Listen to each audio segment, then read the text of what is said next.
temos aqui hoje mais um dia de palestras dentro da disciplina Seminários de Zoologia, né, Tópicos Especiais 2. Hoje nós temos um convidado externo, o professor Sérgio Stampa.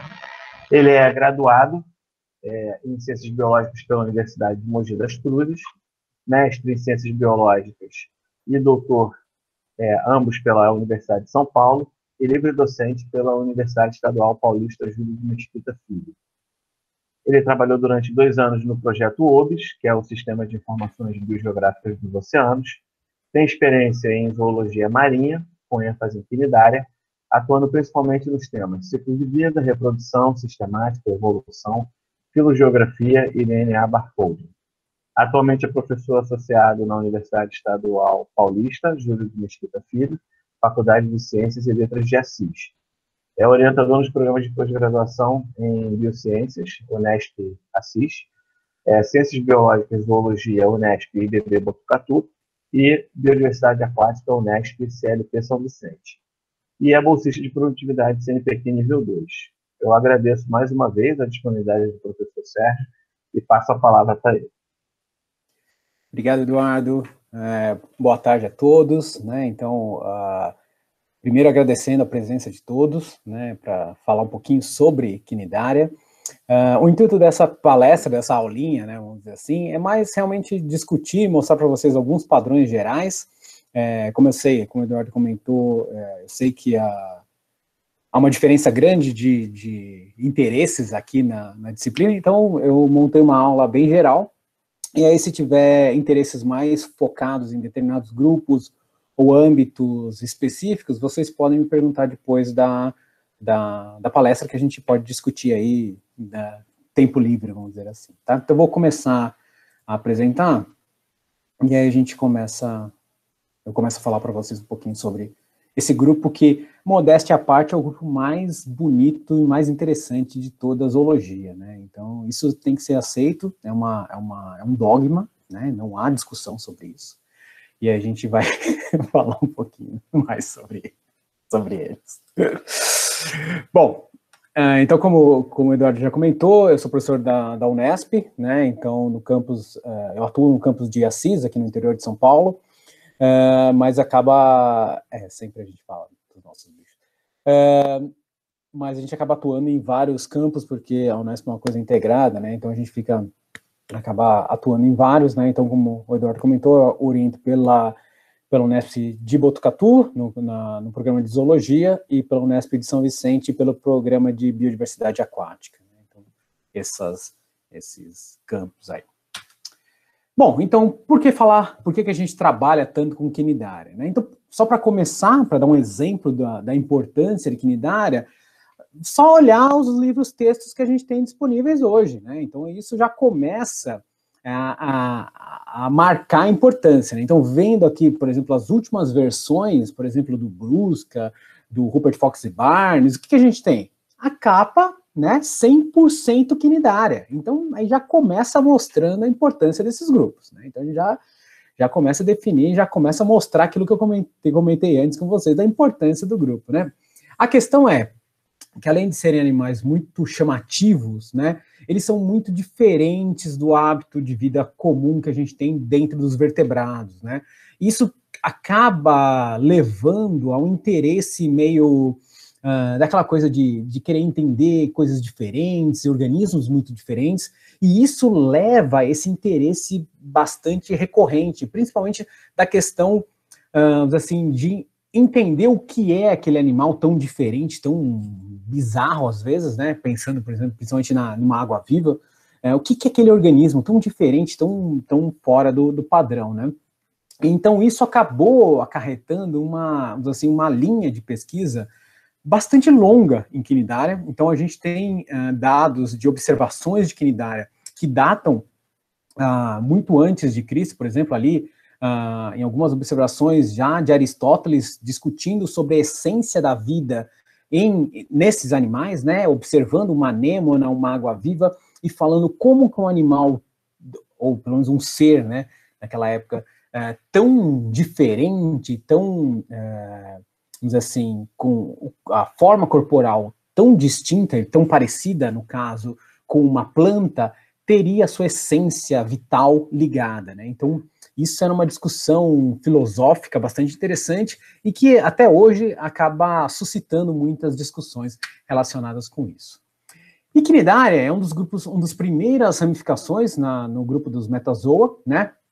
Onde a gente tem uma organização bastante interessante e que mostra uma diversificação bastante antiga relacionada com o surgimento desses grupos. Junto com as esponjas e os placozoas, os cnidários têm o surgimento no período pré-cambriano, né? Então ali por volta de 700 a 650 milhões de anos atrás, né? Então se dá a origem dos cnidários se dá por volta de 720, 730 milhões de anos, com dado mínimo, né? Então, em relação a isso, por dados moleculares, principalmente relacionados aos trabalhos mais recentes, mostrando jogando essa data até mais antiga do que isso, chegando até 800 milhões de anos, dependendo do autor e da abordagem que esse autor faz, né?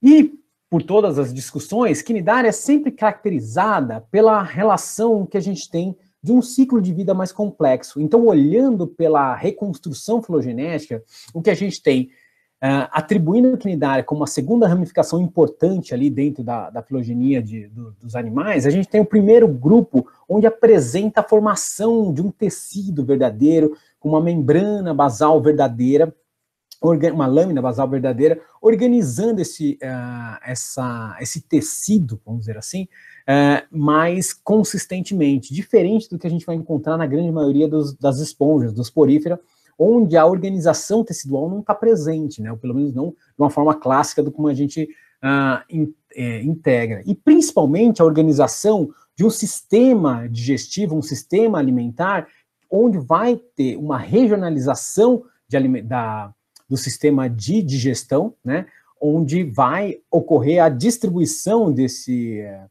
material que está sendo digerido para uma forma mais sistêmica, vamos dizer assim, e não apenas uma coisa mais ligada a célula, como a gente encontrava nos outros grupos antes dessa derivação em Metazoa, né.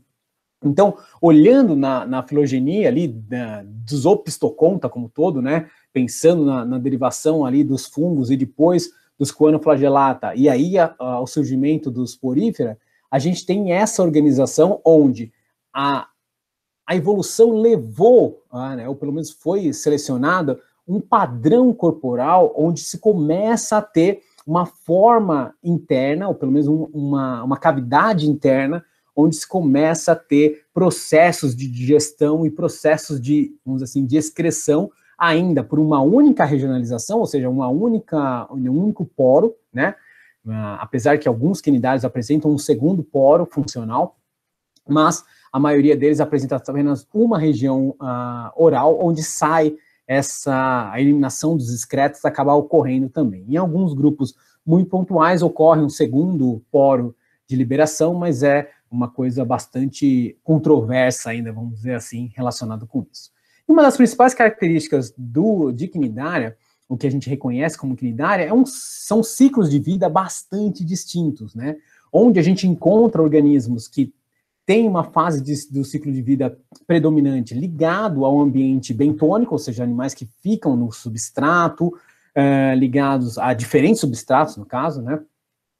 E muitos deles acabam tendo uma vida praticamente total ou quase totalmente ligada a esse substrato. Outros podem ser móveis, até se soltando desse substrato, mas levando esse organismo a outras condições, né? E um outro ciclo de vida, o que a gente chama de um ciclo de vida metagenético, né? E toda uma discussão relacionada sobre esse termo e tudo mais. Mas o importante é que nesse tipo de ciclo de vida, onde você tem duas fases bastante distintas, né?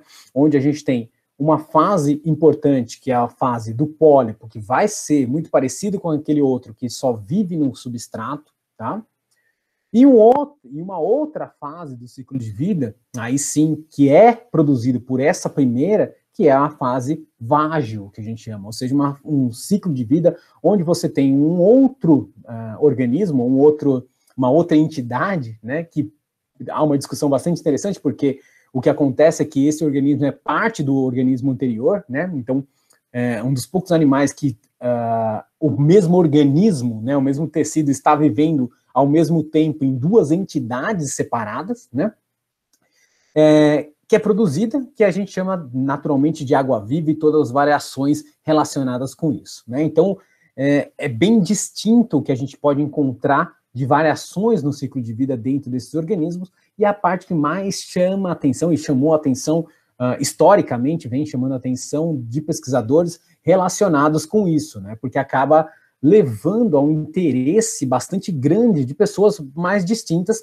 para entender qual é o mecanismo desse funcionamento e qual é o desdobramento disso, né? Acho que alguns de vocês já devem ter ouvido falar que a gente tem dentro de Cnidaria alguns grupos que são conhecidos como seres imortais. Por quê? Porque conseguem reorganizar os seus tecidos para que, ao invés de ocorrer uma senescência total, né, haja uma renovação desses tecidos e o ciclo de vida se recomeça. Então, basicamente, quando a gente estivesse ficando velhinho, ao invés de morrermos, a gente renovaria todos os nossos tecidos para virarmos novamente um bebezinho e começar de novo o nosso ciclo natural. Então, esse processo, né, de renovação tecidual, de reorganização gonadal, ou seja, a produção de novas gônadas a partir de um organismo que já teve produção gonadal, que é uma coisa que não ocorre em nenhum outro organismo, e só é reconhecido em Cnidaria, é o que muitos cientistas atualmente vêm trabalhando para entender, principalmente a questão da sinalização celular e qual é o mecanismo molecular ou genômico que permite essa organização, né? Então isso é bastante importante, então muita gente acaba levando para esse entendimento. Então, como eu estava comentando, o que a gente tem em Cnidaria é essa organização onde há uma distinção bastante grande das fases sésseis, né? Então, ou seja, dos pólipos desses organismos, para as fases vágeis, ou seja, as fases que ficam, por exemplo, livres na coluna d'água, ou às vezes até mais próximos ao substrato, mas que têm, assim, a sua vida totalmente independentes do substrato, né? Que são as águas-vivas. Mas quando a gente olha esse organismo, né, de uma forma mais, assim, científica, né, ou seja, anatômica, a gente consegue visualizar que a forma corporal, seja ela de organismos que são fixos, sésseis, né, ou organismos que são vágeis, ou seja, são livre-natantes, eles têm uma organização corporal muito parecida.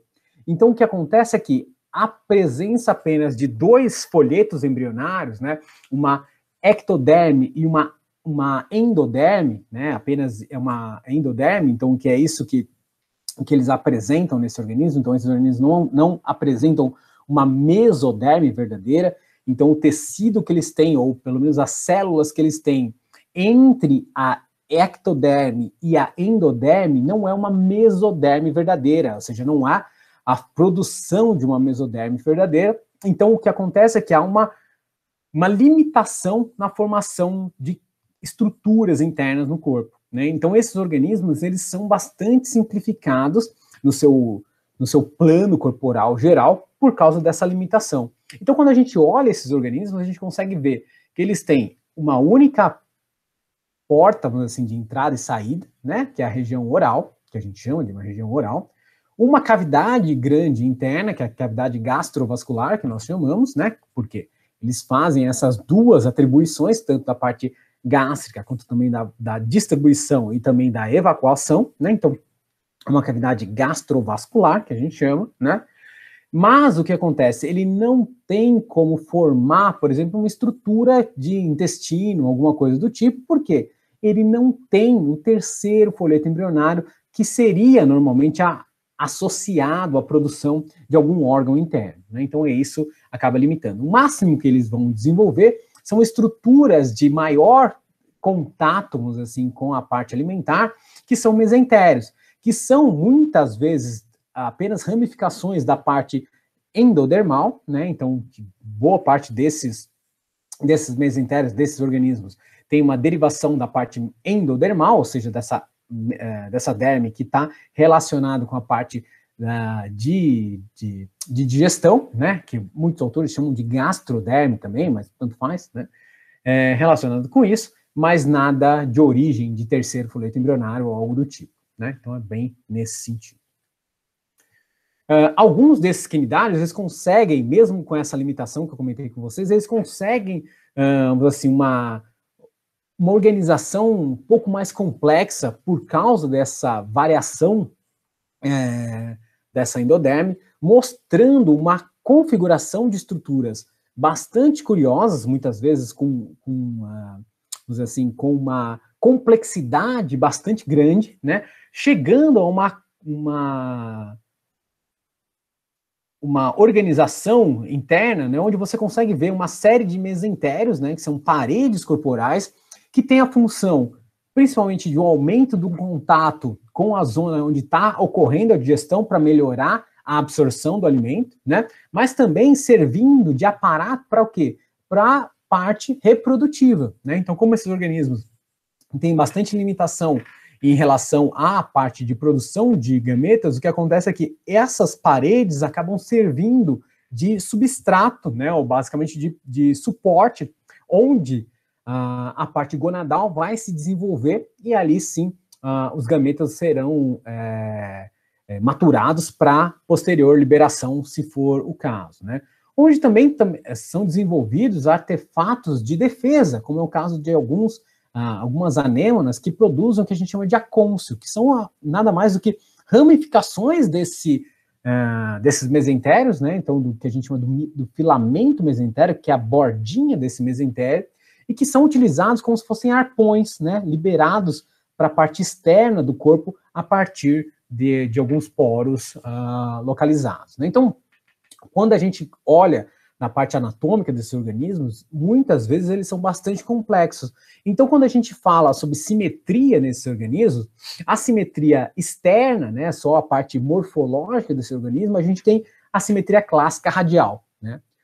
Quando a gente começa a discutir a parte da simetria interna, da parte anatômica do organismo, né, então a gente começa a diferenciar essa forma, reconhecendo que existem estruturas únicas de determinados grupos ali de organismos e que a simetria radial já não é verdadeira, né? Então, muitas vezes o que a gente tem em alguns grupos é uma simetria que a gente chama de birradial, ou seja, onde a gente consegue fazer apenas 2 cortes, né, de distribuição desse organismo, como se fosse um X, né, nesse organismo. Ou então, a simetria bilateral, né? Então, que alguns desses organismos apresentam, por exemplo, estruturas faringeais que você só conseguiria fazer 2 planos simétricos fazendo um único corte, com um organismo bilateral, né? Então, há uma discussão bastante grande dessa parte anatômica que ela é bastante relevante e em outros grupos, a parte, vamos dizer assim, da morfologia externa do organismo tem um desdobramento bastante importante. Em quinidária, a parte externa ela não tem tanta relevância por sua estrutura plesiomórfica de pólipos, vamos dizer assim, principalmente, né? E até das próprias águas-vivas, elas mantêm essa forma radial, né? Mas quando a gente vai analisar a parte interna, a parte anatômica, a gente vê que há uma diferença bastante considerável.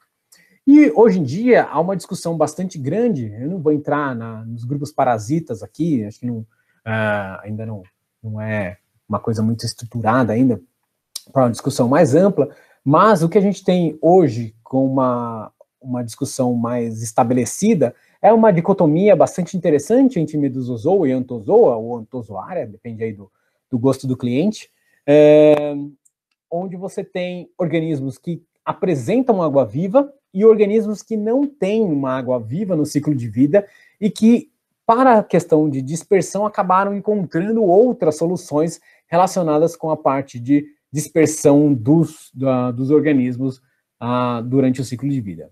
Como geral, eles têm características, como eu comentei com vocês, bastante coesas, né? Então não há uma variação muito forte de organização corporal. Então o que acontece é que há uma diferença bastante considerável no hábito de vida, né? Mas na questão do plano corporal, eles são bastante similares, né? E a principal característica que vai definir esse grupo é a presença de estruturas teciduais, que a gente chama de quinídeas, né? E que vão ter papéis fundamentais dependendo do tipo desse organismo e do hábito de vida desse organismo, né? Então, eu vou falar um pouquinho mais para frente. Essas estruturas vão estar inseridas no meio do tecido, né, no meio dos tecidos desse organismo, tá? Tanto da questão da epiderme quanto da gastroderme ou endoderme, né? Então, o que quiser. E alguns, inclusive, no meio do que a gente chama dessa mesogleia, que algumas pessoas acabam confundindo isso como um terceiro folheto embrionário, que eu comentei com vocês. Na verdade, eles não, essa camada não é um tecido verdadeiro, né? Quando essa camada, a mesogleia, apresenta células, até formando algo que poderia ser reconhecido como um tecido, essas células têm origem ou epidérmica ou gastrodérmica, né? Então, há migrações celulares para essas regiões, formando esse apanhado de células ali no meio, mas que não tem uma origem separada, né, de um terceiro folheto embrionário, que seria a caracterização de uma endoderme, né, de uma mesoderme, né? Então, isso acaba caracterizando de uma forma bastante distinta. O que a gente tem é essa organização onde essas células que eu comentei com vocês, as quinidas, né, ou mais comumente chamados de nematocistos, mas nematocistos é apenas um dos tipos de quinidas que eles ocorrem nesses organismos, eles acabam ficando no meio do tecido epitelial, né? Então, aqui no meio, por exemplo, desse tecido epitelial de revestimento, eles vão ter essas estruturas aqui que vão estar disponíveis para serem utilizadas dependendo do momento de vida desse organismo. E o que é esse aparato? Nada mais é do que um aparato celular, é o complexo de Golgi de células somáticas comuns, vamos dizer assim, de revestimento, que ele é modificado, né, e todo o resto da célula é bastante minorizado, né, então contraído, ele fica bastante comprimido num cantinho apenas da célula. Então, muitas vezes você consegue ver o quinidócito, ou seja, a célula que contém a quinida, você consegue ver apenas o núcleo dessa célula. O resto você nem consegue ver mais de tão comprimido que ele está em relação à parte da cápsula da quinida, que é essa região do complexo de Golgi modificado, né? Então, o que acontece? Essa cápsula nada mais é do que um grande filamento, muitas vezes, né, um grande filamento, que está sob uma grande pressão ali dentro, né, que é exatamente essa figurinha A aqui, que está com grande pressão ali dentro, e normalmente embebido em um suco de toxinas, né, uma mistura de toxinas bastante complexas, muitas vezes chegando a mais de 40, 50 toxinas, né, e que fica numa grande pressão ali, né, e essa pressão, ela está disponível a ser utilizada em qualquer momento, e que normalmente apresenta uma região mais fina, mais delgada, muitas vezes com um opérculo, né, ou seja, uma portinha, vamos dizer assim, outras vezes apenas uma zona mais fina mesmo, onde vai ocorrer o rompimento. No contato com algum organismo, alguma coisa, ou algum estímulo, por exemplo, um estímulo elétrico, um estímulo químico, tá? O que acontece é que essa portinha, ou essa zona mais fina, ela se rompe, ou ela se abre, né? Fazendo com que aquele filamento interno que está sob pressão se coloque para fora. Esse se coloque para fora não é basicamente como a gente possa imaginar como se fosse um elástico, né? Na verdade, o que acontece é que todo esse filamento, com a base desse filamento, que a gente chama de shaft, né, que é basicamente uma base, né, vai estar o quê? Vai estar invertida, né? Essa vai estar nessa posição. Quando há o rompimento dessa região mais fina, toda essa parte se everte, né? Ou seja, ela vai dar ao contrário.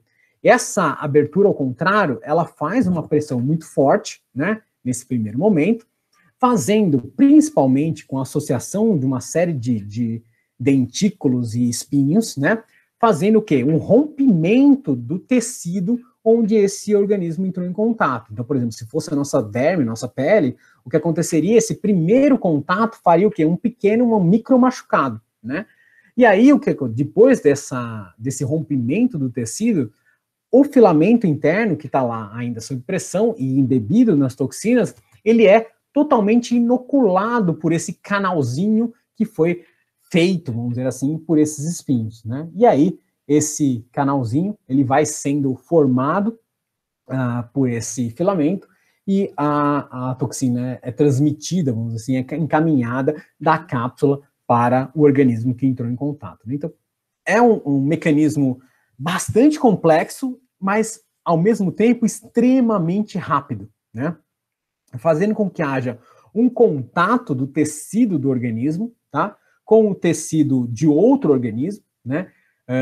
Em vários momentos, em vários pontos. Então, o que acontece é que esse mecanismo que eu acabei de explicar, ele não ocorre apenas com uma célula, ocorre por centenas, milhares, milhões de células ao mesmo tempo, fazendo uma inoculação bastante efetiva dessas toxinas que estão disponíveis para esses organismos. Então, é bem interessante, e isso é vamos dizer, a característica mais marcante dos quinidários, no caso desse tipo de quinida, no caso dos nematocistos. Mas, claro, que nem sempre as quinidas têm a função, por exemplo, ou pelo menos a organização estrutural voltada a esse tipo de ferramenta, ou seja, de inoculação de toxinas, né?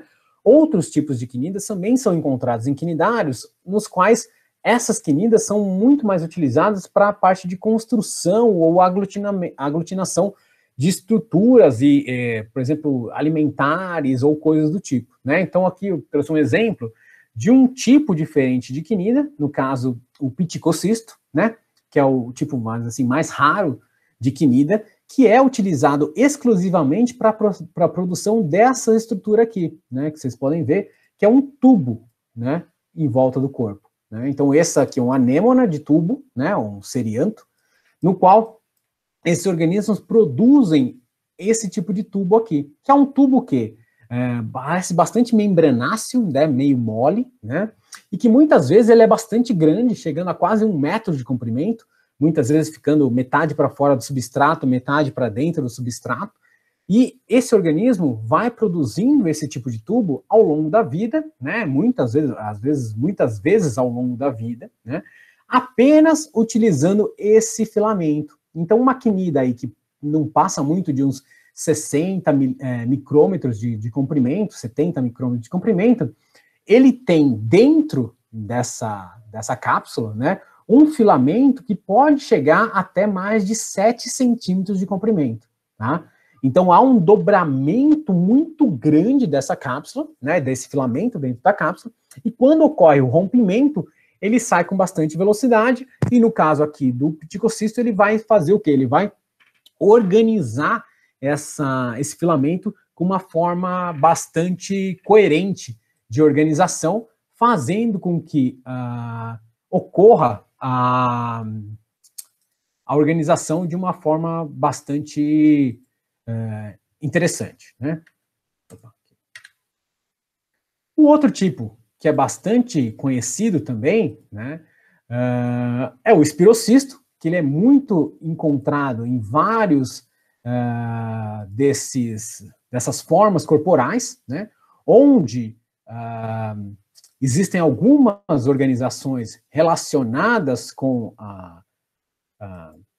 o tipo de vida onde eles são utilizados para agrupar alguns organismos, e eles são utilizados para o organismo ficar presos em alguns substratos e coisas do tipo.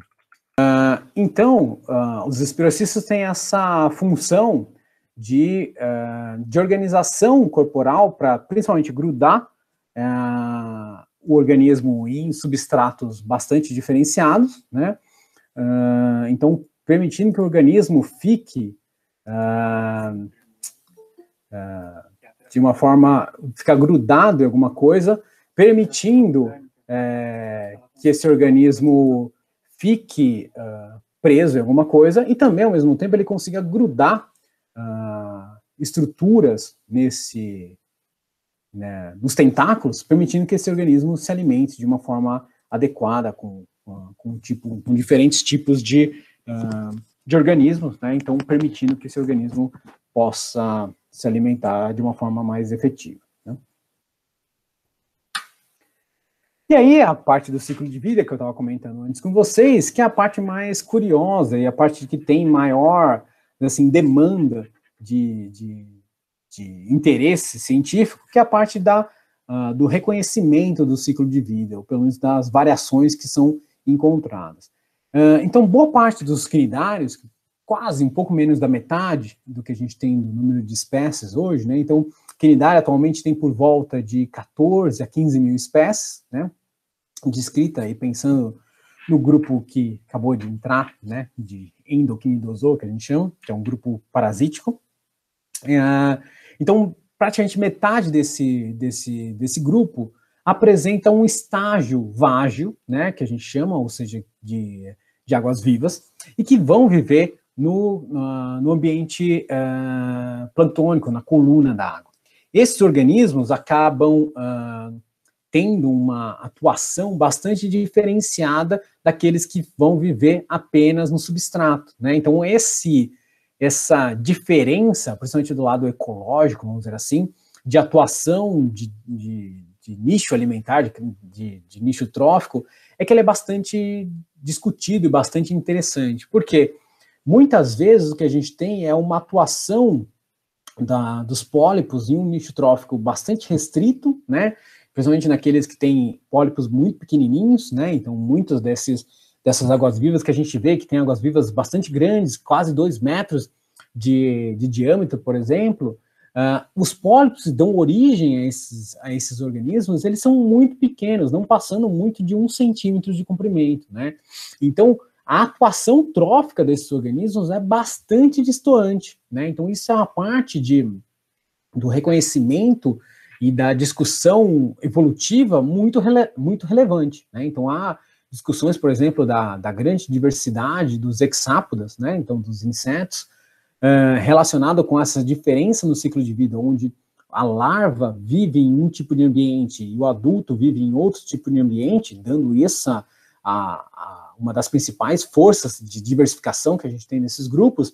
Quando a gente olha para a quinidária, essa mesma organização ocorreu dentro desse grupo de Medusozoa, onde a gente tem uma fase, na fase do pólipo, vivendo em um ambiente, né, com um tipo de nicho trófico, e outra fase, a fase vágio e a fase reprodutiva, né, vivendo em completamente outra diferença, outro ambiente. Isso é uma coisa bastante curiosa, porque esses organismos acabam vivendo, né, e acabam atuando de formas distantes, porque essa fase aqui, a fase do pólipo, ela nunca desenvolve o que a gente chama da parte de maturação desses organismos. Ou seja, esses organismos eles nunca vão ser efetivamente adultos, né? Então, eles são reconhecidamente os sempre jovens, né? Então, isso é bastante curioso, porque faz com que, teoricamente, esses organismos sejam totalmente imortais, né? Porque o que a gente tem da questão da mortalidade do organismo é que, a partir da formação do tecido gonadal, né, então isso é uma questão para praticamente todos os organismos que a gente tem na face da Terra, é que após a formação do tecido gonadal, ou seja, a maturação desse organismo, não há forma de retroceder nessa maturação para que haja a reestruturação da parte tecidual desse organismo e um novo ciclo, vamos dizer assim, relacionado com essa reorganização tecidual. Nesses organismos, o que acontece é que esse pólipo, que nunca vai ficar maduro, né, porque ele não vai produzir a parte gonadal, né, ele pode ir renovando seus tecidos indeterminadamente, né, então sem um limite de renovações. Existem alguns trabalhos bastante recentes mostrando, inclusive, por tentativas de datação, alguns pólipos muito pequenos, não passando de 3 a 4 centímetros de comprimento, de zonas mais profundas, que provavelmente esses pólipos tenham por volta de 800 a 900 anos, né? Então, muito provavelmente a gente tem pólipos muito pequenininhos e que tem um tempo de vida tão longo que a gente não consegue nem imaginar por causa do seu tamanho, né? Diferente, por exemplo, dos corais e outros organismos que a gente consegue ver, porque é um organismo que ao longo do tempo vai se expandindo em tamanho, né? E o que é diferente nesse caso, porque o organismo apenas vai renovando seus tecidos sem necessariamente aumentar o tamanho, porque quando ele aumenta de tamanho, ele se divide, né? Então é isso que está mostrando nessa figurinha embaixo, que com o aumento de tecido no próprio organismo, o que vai acontecendo são brotamentos, né? Então há uma diferenciação. E quando ocorre a parte da reprodução assexuada para a formação de medusas, seja por brotamento lateral, seja por estrobilização ou por metamorfose, depois a gente vai discutir um pouquinho sobre isso, há um processo completamente independente da formação de gônadas, né? E isso é importante, porque quem vai formar as gônadas vai ser esse organismo que foi gerado por uma reprodução assexuada, né? Então, o pólipo em si, que está dando origem a tudo aí na discussão, ele nunca vai ter as gônadas. Aí sim, a medusa que vai chegar no ambiente planctônico e vai se desenvolver na parte das gônadas, essas sim vão dar origem a vamos assim, esse tecido diferenciado, né? E que vai, por sua vez, produzir a parte reprodutiva verdadeiramente falando, né? Essa parte reprodutiva vai dar origem a organismos masculinos e a organismos femininos, né? Então, normalmente que a gente tem organismos dioicos, né? Onde vai ocorrer a liberação desses gametas, na grande maioria das vezes, com a fecundação externa, mas alguns casos onde a gente tem um tipo de cópula ou algo do tipo que a gente pode chamar assim, né? No outro ramo que a gente tem dentro de quinidária, ou seja, os antozoa, antozoária, né? O que a gente encontra é exatamente o oposto disso, onde todo o mecanismo, né, de maturação ocorre no próprio pólipo, né? Então, o pólipo, sim, vai produzir todo o aparato de gametogênese, né? Então, a própria organização do tecido interno com aqueles mesentérios que eu falei no começo acabam relacionando a estrutura, estão relacionados com a estrutura do próprio pólipo, né? E aí ocorre o quê? Um desdobramento de organização para a formação dentro dessas paredes internas, ou seja, desses mesentérios, com a formação do tecido gonadogênico ali no meio, né? Então não há formação de uma medusa que, no fundo, tem a única função de quê? De liberação dos gametas. Para quê? Para que haja uma fecundação mais, assim, pelo menos uma dispersão antes da fecundação. Então há uma discussão bastante interessante da relação de qual é mais efetivo, né? Então, produzir os gametas e depois do gameta fecundado ocorrer a dispersão, ou antes de ocorrer a fecundação, você ter uma dispersão, né? Então, no caso da água-viva, que é produzida pequenininha, vai crescendo, vai se dispersando, e depois, quando ela estiver madura, ela vai ter que encontrar um parzinho, pelo menos, né? Para ocorrer a fecundação, e aí sim produzir os seus jovens viáveis, né? As suas larvinhas, as suas larvinhas plânulas, né, que é o nome que a gente dá para essas larvas, a larva após a fecundação, no caso de quinidária, né, ou ao contrário, né, você tem a fecundação no começo, né, então logo depois da liberação desses gametas na água, e depois essa larva plânula que é formada, ao invés de, logo depois da formação da plânula, ela procurar um substrato e se assentar, essa plânula vai se desenvolvendo numa larva maior, né, e possa se dispersar com mais efetividade, né? Então, é interessante essa discussão, não há uma resposta, né, assim, de qual é mais efetivo, ainda, pelo menos.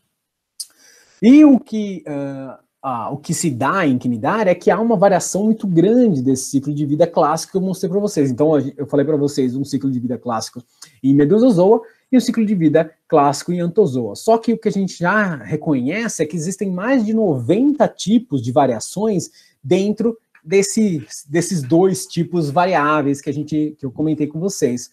Então, há um interesse muito grande, não só pelo fato da história natural desses grupos serem bastante distoantes, vamos dizer assim, né, com possibilidades bastante curiosas de como se organiza o ciclo de vida, mas também essas variações, e como essa variação está sendo controlada, como é o caso desse grupo aqui que eu estou mostrando no slide, onde é um grupo onde, obviamente, tem água viva, Só que ao invés de logo depois da formação da plânula, né, então a fecundação dos gametas, a formação de uma larva, né, uma larva plânula, ao invés dessa larva plânula procurar um substrato e assentar e virar um pólipo, o que acontece nesse grupo é que a larva plânula não vira um pólipo, né? Na verdade, ela se metamorfoseia, ela se diferencia numa estrutura parecida de um pólipo planctônico, né? Que tem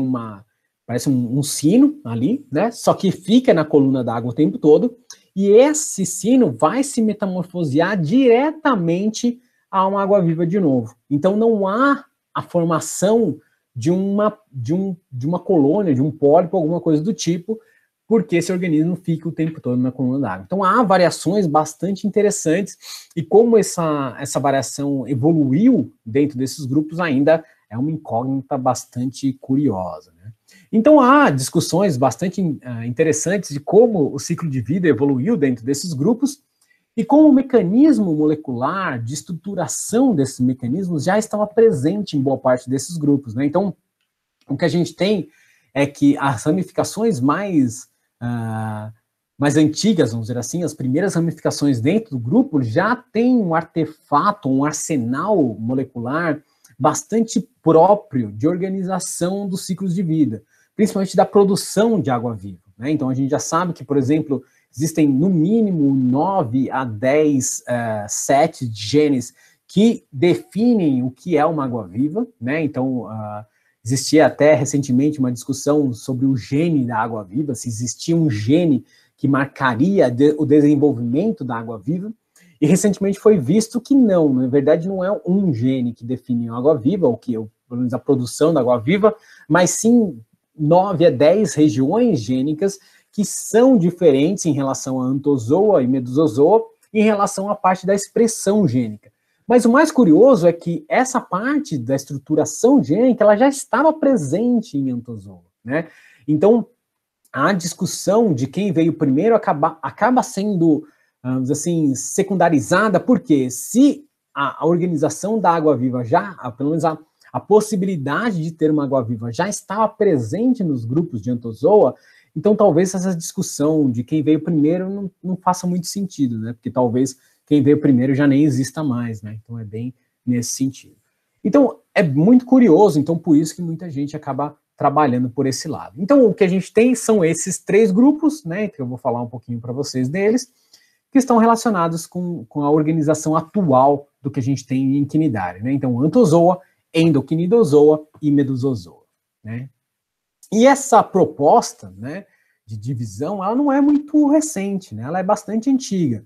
O que há mais recente é a discussão de, realmente, dessa organização da primeira derivação ter sido relacionada com Anthozoa, né?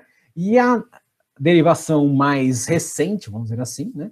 É a organização desses grupos, que a gente chama de grupos que apresentam uma água-viva ou algo do tipo, que a gente pode chamar dos Endoquinidozoa e Medusozoa, né? Então, por muito tempo se discutiu quem veio primeiro, né? Então, a água-viva veio primeiro ou o pólipo veio primeiro. E nas duas possibilidades, nas duas discussões, existem argumentos e contra-argumentos relacionados com a parte estrutural, né? Então, quem veio primeiro? Se uma água-viva veio primeiro, e aí, a partir da água-viva, se teve a origem dos pólipos, ou ao contrário, né? A partir dos pólipos, se teve a origem, o desdobramento e a seleção de um estágio do ciclo de vida a partir do que a gente chama das águas-vivas, né? Então, é essa a discussão. Então, dependendo do autor, então você consegue buscar argumentos para um lado ou para o outro.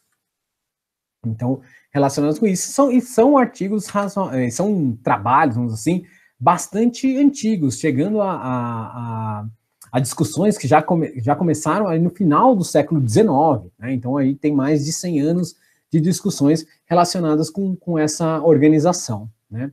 Então, por exemplo, algumas relações que falam que provavelmente as águas-vivas surgiram primeiro estão relacionadas principalmente pela forma do pólipo, né? Então, que a alternância de gerações seria o primeiro, assim, primeiro indício de que talvez esse grupo surgiu a partir de uma água-viva, né? E aí depois derivou para uma forma poliploide, né? Então, a partir dessa alternância de gerações, perdendo essa alternância de gerações em Anthozoa, né? Então, com de uma forma mais pedogênica, vamos dizer assim, ou seja, manutenção da forma jovem, né, do organismo na forma do indivíduo adulto, né? Então, ao invés de desenvolver a medusa para essa chegar no ambiente planctônico e desenvolver as gônadas, ela foi mantida no organismo e aí desenvolveu as gônadas já dentro desse organismo. O que faz bastante sentido se a gente pensar apenas pelo lado morfológico. Por quê?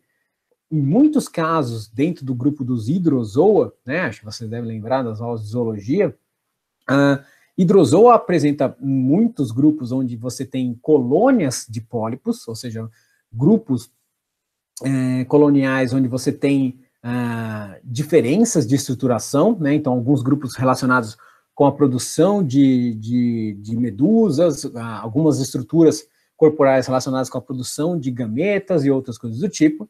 E o que acontece é que muitos desses organismos, muitas espécies e, às vezes, muitas linhagens dentro desse grupo apresentam medusas reduzidas, né? Então, com as medusas ficando cada vez mais próximas do pólipo, e muitas vezes essas medusas nem são liberadas, elas são produzidas como águas-vivas, tem até uma mobilidade ali, ainda presa no pólipo, mas elas nem são soltas, na verdade elas só funcionam como bolsinhas de produção de gametas, e os gametas são liberados ainda com a medusa presa no pólipo, ou então elas são liberadas, mas já prontas para liberação, elas nem nadam direito, elas só liberam os gametas. Então, isso reforçou a ideia de que talvez o mecanismo de maturação e de desenvolvimento gonadogênico no pólipo esteja relacionado com o quê? Com essa redução da água-viva. Então, isso suscitou discussões como essa que eu estou mostrando, onde a água-viva veio primeiro e depois, com a redução desse estágio de água-viva, foi se desenvolvendo um aparato de reprodução apenas ligado ao pólipo. Tá? E por outro lado, né, então há uma discussão relacionada com o pólipo vindo primeiro, né, onde o que, vamos dizer assim, configura essa primeira organização é a relação com algumas questões relacionadas com a presença de quinidas, né, então onde você tem tipos específicos de quinidas, principalmente nematocistos, relacionados ao grupo das águas-vivas, então dando a ideia de que talvez esse grupo tenha se derivado de uma forma secundária, e também relacionado com a questão da estruturação dos tentáculos, os tentáculos sólidos em boa parte das águas-vivas, a questão do genoma mitocondrial linear sendo uma coisa secundária. Hoje a gente já sabe que não é isso, mas tudo bem, né? Então, relacionada com isso. Então, há essa discussão aí desde o início dos trabalhos com quinidária, né? E mais recentemente é vamos dizer assim, um avanço muito grande pelo lado molecular. Né? Então, começando a falar um pouquinho dos grupos, né? Então, falando um pouquinho dessa relação de cada um deles. Então, o primeiro grupo que a gente pode falar é o parte dos Medusozoa, né? Então, quem veio primeiro relacionado com isso.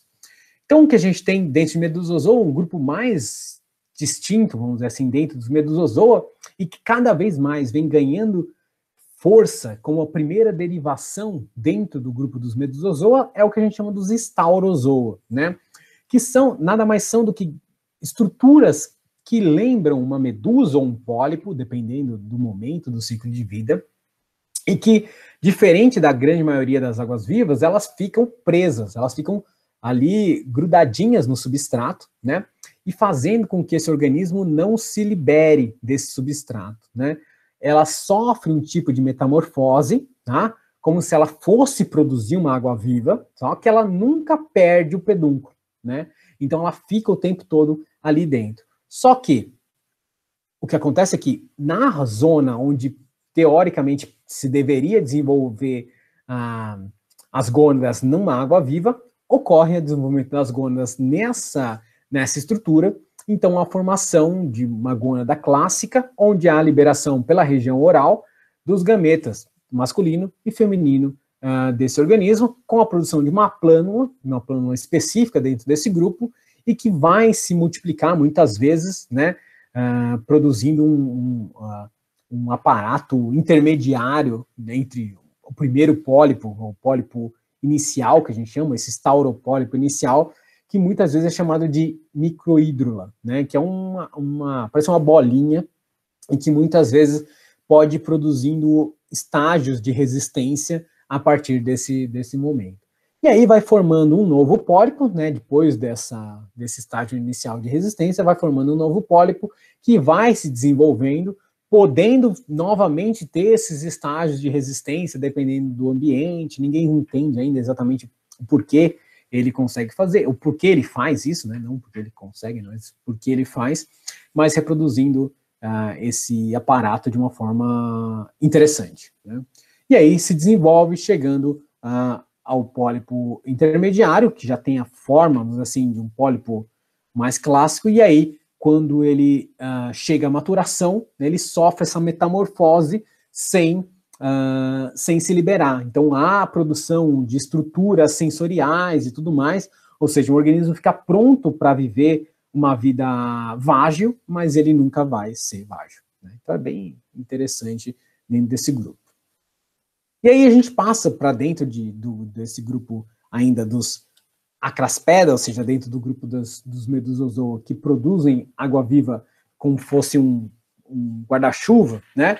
A gente tem os sifozoas, né, que é a grande maioria das espécies de água-viva que a gente tem mais contato. Então, são aquelas águas-vivas grandes que a gente tem normalmente contato quando vai ao litoral, né? E dentro desse grupo, a gente tem a formação de uma água-viva a partir de um processo chamado estrobilização, né, que é muito conhecido no caso das plantas, né? Então, a gente tem bastante conhecimento de processos de estrobilização nas plantas, né?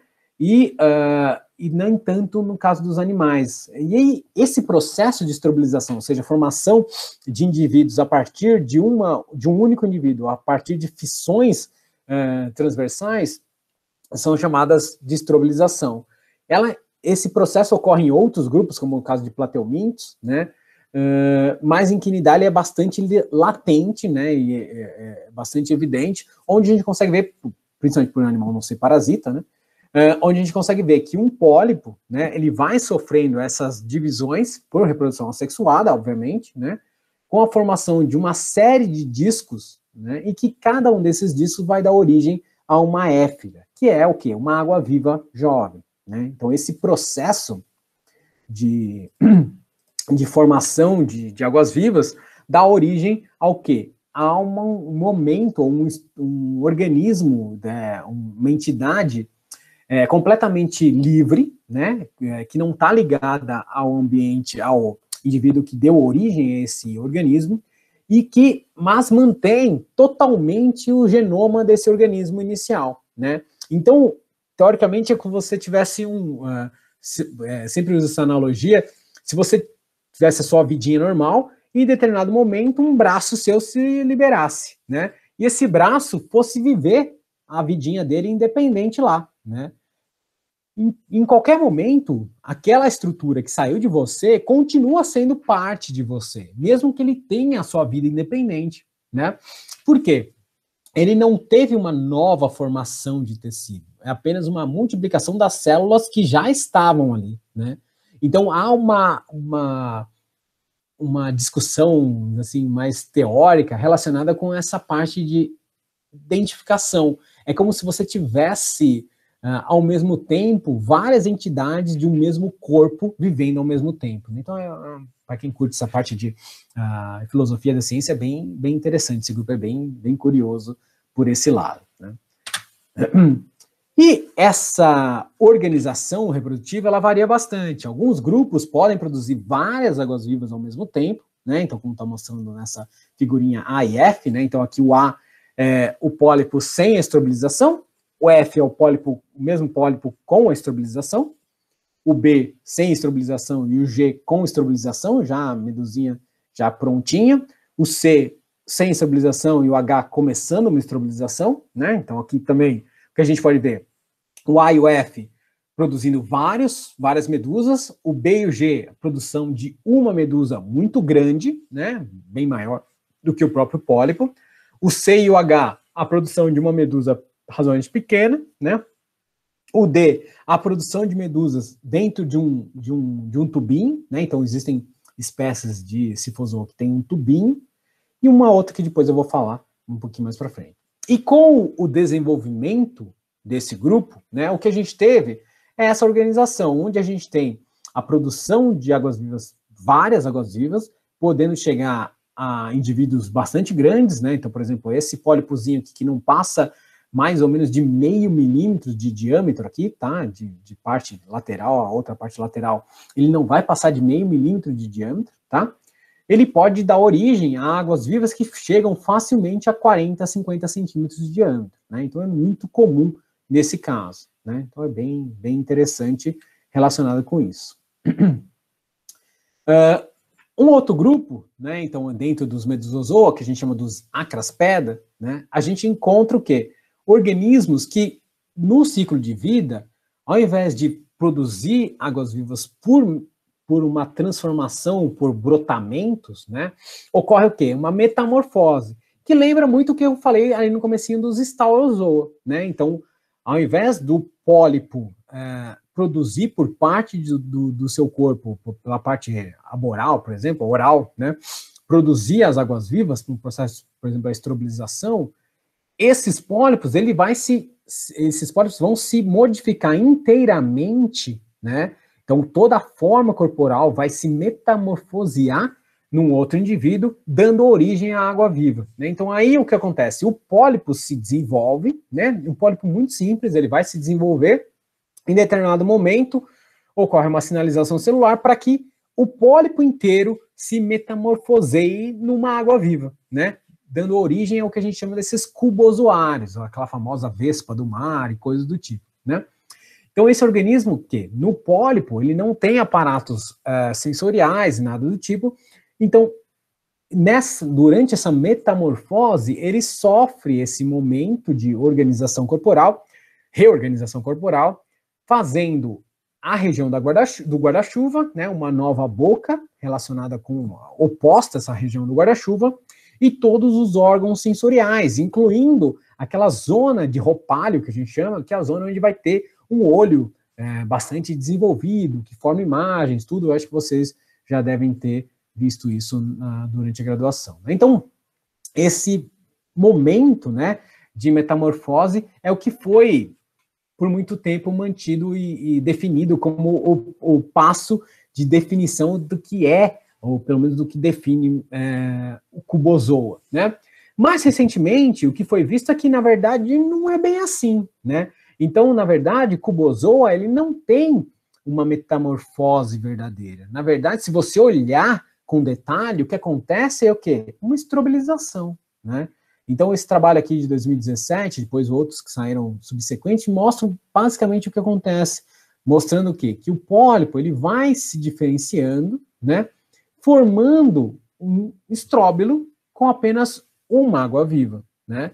Só que, ao mesmo tempo que há a formação do estróbilo, há a remanescente do pólipo, que vai regenerar e dar origem a sua vidinha, continuar a sua vidinha clássica ali. Então, a teoria ali da ideia, pelo menos da metamorfose ocorrendo em cubozoa, está caindo por terra a cada dia mais, mostrando que, na verdade, só ocorre metamorfose ali em Staurozoa, né? Então, o primeiro passo dentro dos Medusozoa foi essa metamorfose, e depois todos os outros grupos têm reprodução assexuada, produzindo a água viva, né? Então, é bem diferente relacionada com isso.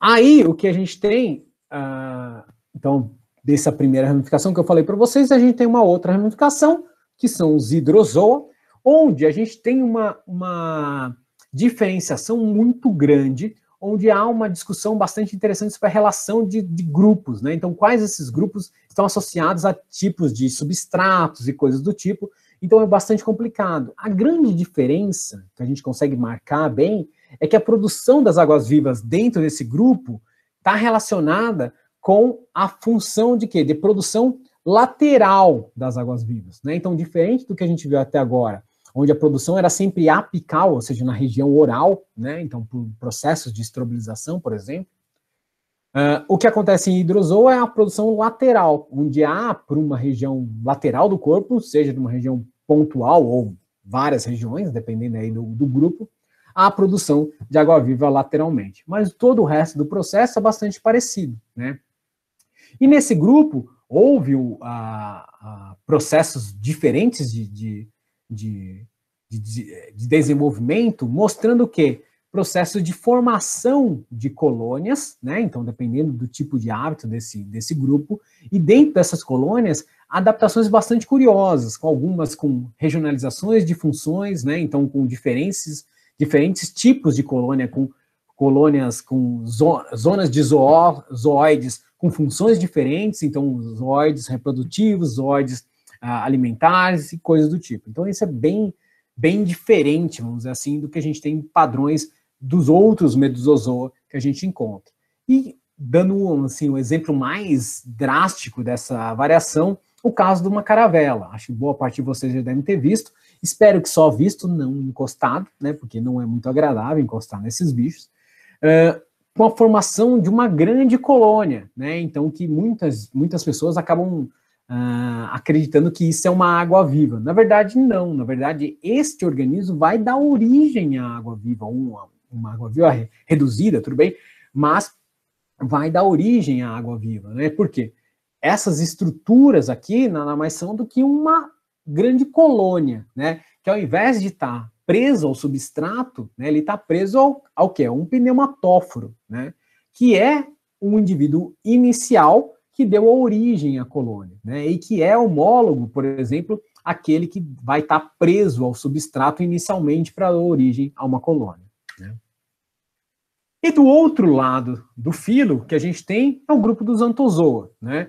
Onde a gente tem 3 ramificações principais, né? Então, Octocorallia, Hexacorallia e Seriantaria, como as 3 ramificações dentro desse grupo, né? Então, essas ramificações. O que a gente tem atualmente é que, provavelmente, a ramificação entre Octocorallia, Hexacorallia e Seriantaria se deu aí há bastante tempo, né? Então, há uma discussão bastante interessante, porque um trabalho que saiu recentemente tentou fazer a datação desse clado, jogando o clado a muito antigo, né? Até ultrapassando até o que já tinha sido feito para a reconstrução de Cnidaria como um todo, chegando a quase 1 bilhão de anos aí. Então é uma discussão que está bastante em aberto no momento, né? Então é bem interessante essa relação de tempo de surgimento, mas ainda está uma discussão em aberto, né? E nesse grupo, a gente tem como padrão um ciclo de vida clássico, como eu comentei com vocês, onde há a produção dos gametas pelo indivíduo, né, pelo pólipo, a liberação dos gametas na coluna d'água, e aí tem uma variação bastante grande da liberação só do macho, com a fêmea, a parte fêmea recebendo os indivíduos, onde a gente tem indivíduos dioicos, indivíduos hermafroditas, aí realmente depende de cada grupo, de cada espécie. O padrão é o hermafroditismo, né, mas há variação em relação a isso.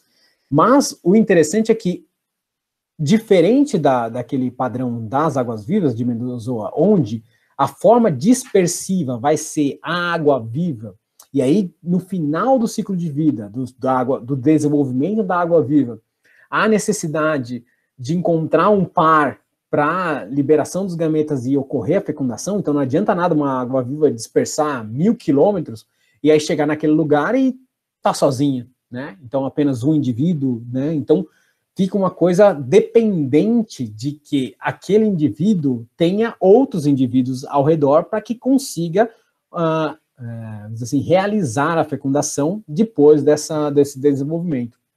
O que é diferente em Anthozoa. Por quê? A fecundação pode ocorrer logo após a liberação dos gametas, né? Então, iniciando ali poucas horas depois disso, E aí, com a formação, né, então normalmente a formação ali, por volta de 2 a 3 dias, já tem uma plânula formada. Essa plânula, ela pode se desenvolver chegando à formação de uma larva, quando ela está presente, né, uma larva planctônica, né, e aí tendo a possibilidade de dispersão. Depende do grupo, né, no grupo dos corais, por exemplo, essa larva não tem uma dispersão muito grande, normalmente também não é do interesse, né, aparentemente, do grupo de ter uma dispersão muito grande, mas ela tem o seu tempinho de dispersão ali. Em outros grupos dentro de Anthozoa, o que acontece é que há o interesse, ou houve a seleção para essa forma de dispersiva, então a larva pode permanecer no plâncton há muito tempo, né? Inclusive alguns ocorrendo a supressão do período de plâncton, né? Então é bem interessante nesse processo. Mas, de qualquer jeito, boa parte deles passam por esse momento de liberação dos gametas na água e a fecundação. Naqueles onde há o desenvolvimento da larva em uma outra forma, né, então aí não há, nesse caso aqui, falando da subclasse sedentária, então não há a formação de uma plânula, né? Então a plânula é suprimida, em alguns casos, né, em algumas espécies, em alguns grupos. Então a plânula é suprimida com a formação de estruturas de uma larva, vamos dizer assim, e essa larva vai se diferenciar ficando na coluna d'água há muito tempo. Então, fazendo o papel da água viva, né, então ela fica no papel da água viva, e aí se desenvolvendo no plâncton, podendo ficar meses. Né? Aí a grande vantagem, pensando pelo lado comparativo com uma água viva, é que, ao invés de, no final do ciclo, né, ter que procurar um outro indivíduo para fechar a fecundação, nesse caso, a larva simplesmente vai para o fundo e se metamorfoseia no adulto. Então, ela não precisa de um outro indivíduo próximo para concluir o seu ciclinho de vida e começar a sua vida de adulto, vamos dizer assim. Né? Então, o pólipo pode conseguir se assentar e começar uma nova vida ali em ambientes muito distintos e muito distantes dos pólipos progenitores a partir desse mecanismo. Né? Então, onde a larva vai ser o equivalente ao que foi a água-viva na questão da dispersão dentro desse grupo. Né? Então, é uma discussão bastante interessante, principalmente do lado da biogeografia, filogeografia dentro desse grupo. E nesse grupo também foi recentemente descoberto que há uma estruturação bastante diferente do genoma mitocondrial, né? Então, por muito tempo foi atribuído o genoma mitocondrial linear apenas para a Medusozoa, né? E agora foi visto que em Seriantária também apresenta esse mesmo genoma mitocondrial linear, né? Então é bem diferente. E aí, só para falar um pouquinho dos endoquinidozoa, né? Então esse grupo é um grupo bastante enigmático ainda pela visão da quinidariologia, vamos dizer assim, porque é um grupo que por muito tempo foi tratado como um grupo de eucariotos unicelulares, né? Então por muito tempo foi tratado como se fosse um protista, vamos dizer assim, e foi sendo reconhecido como um grupo de quinidário, e aí com os dados moleculares foi cada vez mais reforçado, e hoje a gente já tem essa visão bem estruturada, né? Que é um grupo que é parasita de vários organismos, principalmente de peixes, principalmente no ciclo reprodutivo mais final, é relacionado aos peixes, mas também associado ao parasitismo em outros organismos, como o caso de anelídeos de água doce, né? Então, eles são bastante conhecidos por esse tipo de hábitat. A grande relação dessa forma, óbvio, que como é um grupo parasítico, ele tem um aparato, a gente pode fazer uma relação com um momento de uma água-viva, algo do tipo, né? Mas que a forma de organização é relacionada com esse organismo, quando ele está, assim, a gente pode chamar de um adulto, né?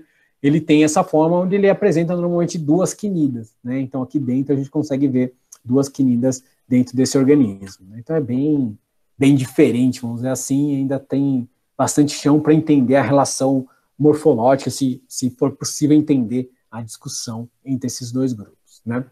Então, o que a gente tem, né, essa relação mais evolutiva dentro de quinidária, já estourei meu tempo aqui, desculpa, Essa primeira discussão, né, onde a gente tem falando sobre quem veio primeiro, a água-viva ou o pólipo, né?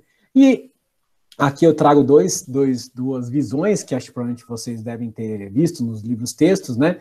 Do Hickman, onde o Hickman ainda insiste nessa organização de água-viva vindo primeiro, né? E nos outros livros textos que estão baseados nessa proposta de 2006 do Allen Collins, mostrando a primeira derivação sendo de Anthozoa e depois a formação das águas-vivas, né? Então, com os dados que a gente tem hoje, há uma quase inequívoca discussão ou decisão relacionada que, muito provavelmente, a gente tem a primeira derivação relacionada com os pólipos e depois a formação das águas-vivas com uma questão secundária, né? Então, não a parte plesiomórfica ligada à formação de águas-vivas, mas sim secundariamente, né? Então, é essa a organização que a gente tem evolutiva dentro do grupo de quinidária. Então, há essa discussão, né? Então, quem veio primeiro, medusa ou pólipo, né? Então, aparentemente, o que está ganhando hoje são os pólipos, né? Mas é aquela coisa que há uma discussão relacionada, bastante complicada, relacionada com a parte molecular, né? Então, há uma discussão bastante grande. O que vem hoje sendo discutido também é a homologia de estruturas, né? Então, o que é um tentáculo numa água-viva é o tentáculo num pólipo, né? Foi visto em alguns grupos que não, outros grupos que sim, então há uma discussão relacionada com isso. Como ocorreu a evolução dos ciclos de vida, também é uma discussão ainda bastante em aberto, né? E a questão dos genomas, né? Da estruturação do genoma, tanto mitocondrial como o genoma ribossomal, toda essa parte de como ele é estruturado, de como é a forma dessa estrutura, de como ela vai se especializando e como ele foi se especializando ao longo da árvore da vida dentro de quinidária. Então, são várias questões ainda abertas relacionadas com essa parte evolutiva ainda dentro de quinidária, tá bom? Então, muito obrigado pela atenção, desculpa ter passado muito tempo aí ficou à disposição das perguntas, pessoal.